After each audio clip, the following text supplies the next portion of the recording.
Fique agora com Lições Fraternais com Daniel Segredo, mais um programa da Rádio e TV Fraternal. Olá, amigos e amigas da Rádio TV Fraternal, muito bem-vindos a mais um capítulo do Lições Fraternais.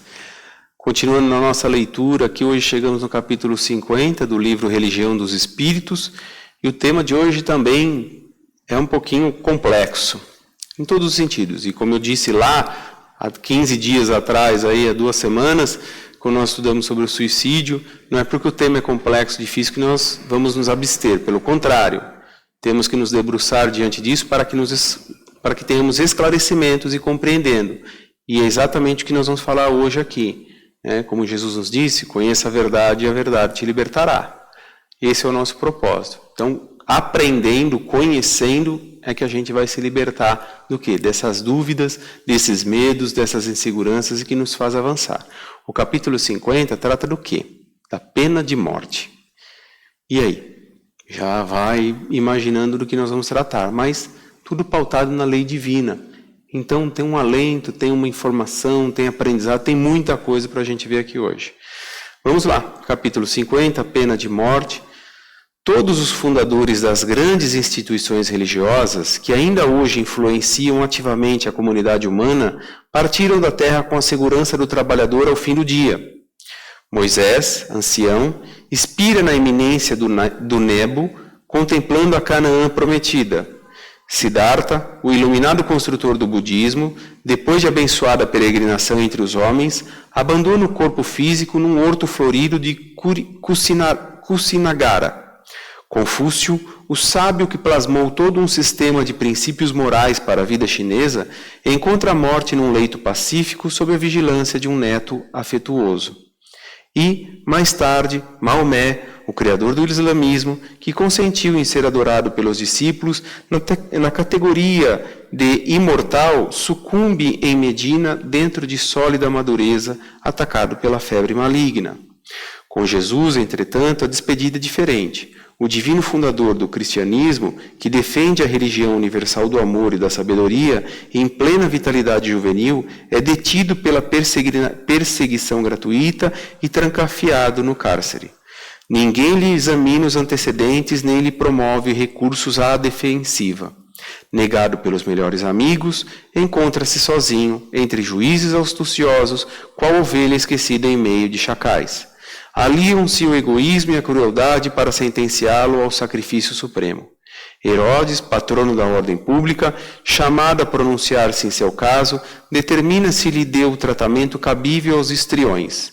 Pilatos, responsável pela justiça, abstém-se de conferir-lhe o direito natural. E, entregue a multidão amotinada na cegueira de espírito, é preferido a Barrabás, o malfeitor, para sofrer a condenação insólita. De certo, para induzir-nos à compaixão, aceitou Jesus padecer em silêncio os erros da justiça terrestre, alinhando-se na cruz entre os injuriados e as vítimas sem razão, de todos os tempos da humanidade. Cristão de todas as interpretações do Evangelho e de todos os quadrantes do mundo, atentos à exemplificação do eterno benfeitor, apartai o criminoso do crime, como aprendestes a separar o enfermo da enfermidade. Educai o irmão transviado, quanto curais o companheiro doente. Desterrai, em definitivo, a espada e o cutelo, o garrote e a forca, a guilhotina e o fuzil, a cadeira elétrica e a câmara de gás dos quadros de vossa penologia, e oremos todos juntos, suplicando a Deus nos inspire a paciência e a misericórdia, uns para com os outros, porque ainda hoje, em todos os nossos julgamentos, será possível ouvir, no ádito da consciência, o aviso celestial do nosso Divino Mestre, condenado à morte sem culpa. Quem estiver sem pecado, atire a primeira pedra. Esse tema desse texto aqui do capítulo 50 está relacionado à questão 760 do Livro dos Espíritos, onde Allan Kardec fez a seguinte pergunta: desaparecerá algum dia da legislação humana a pena de morte? E a resposta: incontestavelmente desaparecerá, e a sua supressão assinalará um progresso da humanidade. Quando os homens estiverem mais esclarecidos, a pena de morte será completamente abolida da terra. Não mais precisarão os homens de ser julgados pelos homens. Refiro-me a uma época ainda muito distante de vós. Gente, esse capítulo que nós estamos debatendo aqui não é defender o crime. Não é isso jamais que nós estamos fazendo aqui. Pelo contrário, é entender o criminoso. Por isso eu comecei dizendo que, como Jesus nos ensinou, aquela frase famosa dele, conheça a verdade e a verdade te libertará, é no sentido da compreensão. E que verdade é essa? Essa verdade de vida futura, essa fé que alimenta a esperança para um mundo melhor, para uma vida melhor, para que eu encontre o que eu tanto busco, a paz de espírito, para que eu tanto encontre a felicidade almejada. De que forma que eu vou fazendo isso? Lógico que não vai ser no mundo do crime. Mas quantos ainda estão nesse mundo do crime? E o texto aqui quer falar o quê? Exatamente isso. Não está defendendo o criminoso. Está defendendo, está demonstrando através da compreensão e do entendimento que ele não vislumbrou o caminho da luz. Ele não vislumbrou esse caminho dessa vida contínua. E quanto mais mal ele fizer, mais mal para si carregará. Não tem essa percepção ainda.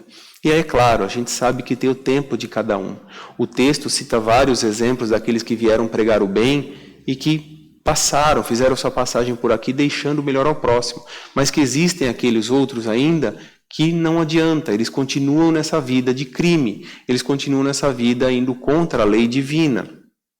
E sofrem as consequências por isso, mas não imagina, talvez não associe que possa ser por isso, ou acha que aquela é a melhor forma de levar a vida.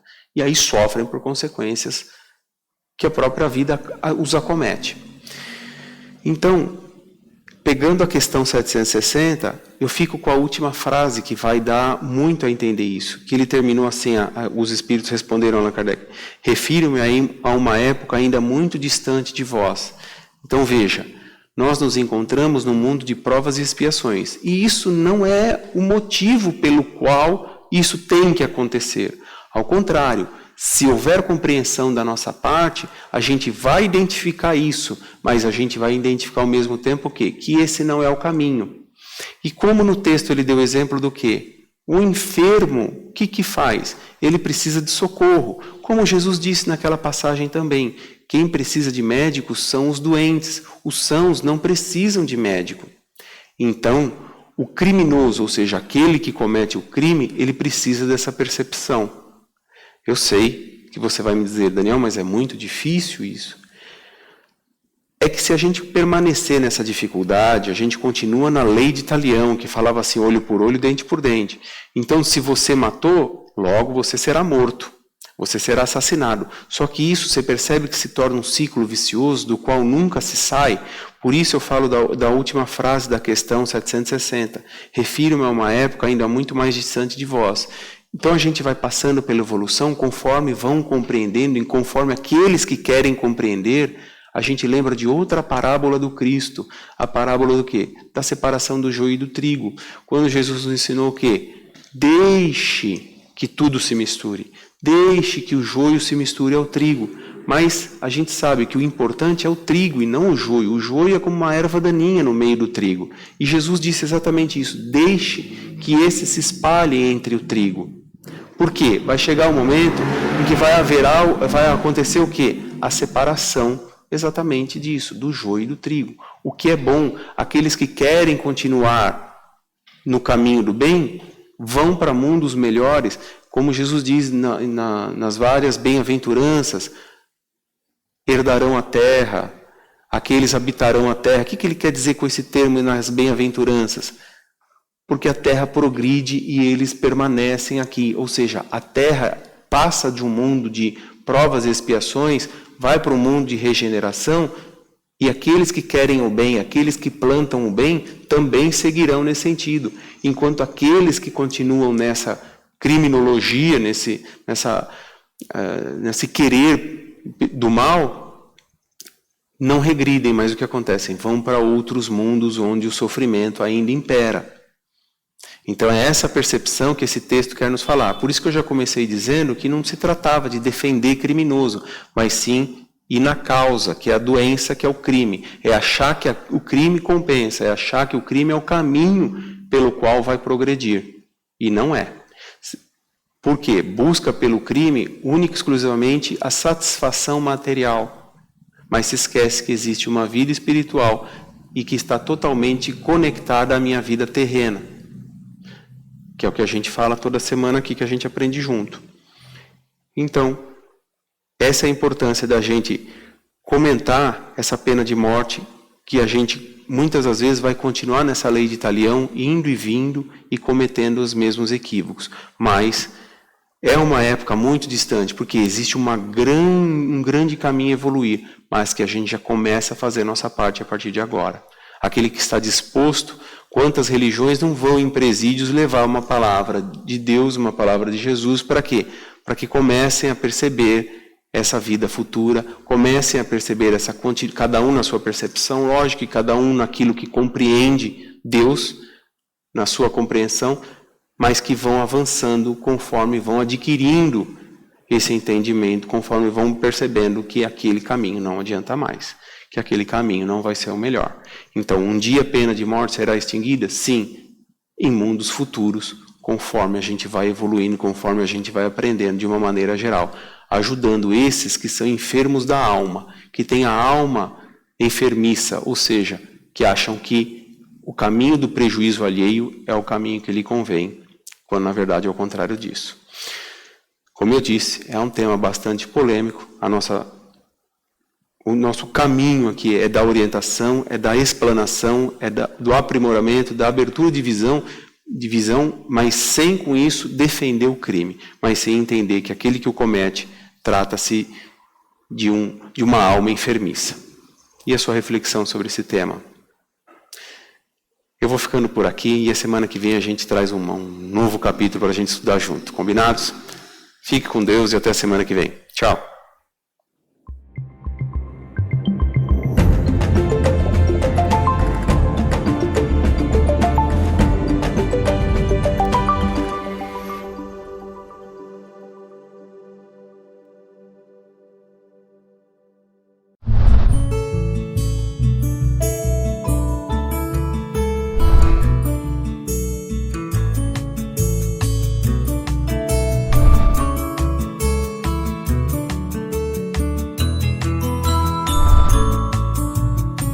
Você assistiu Lições Fraternais com Daniel Segredo, mais um programa da Rádio e TV Fraternal, sempre em sintonia com você.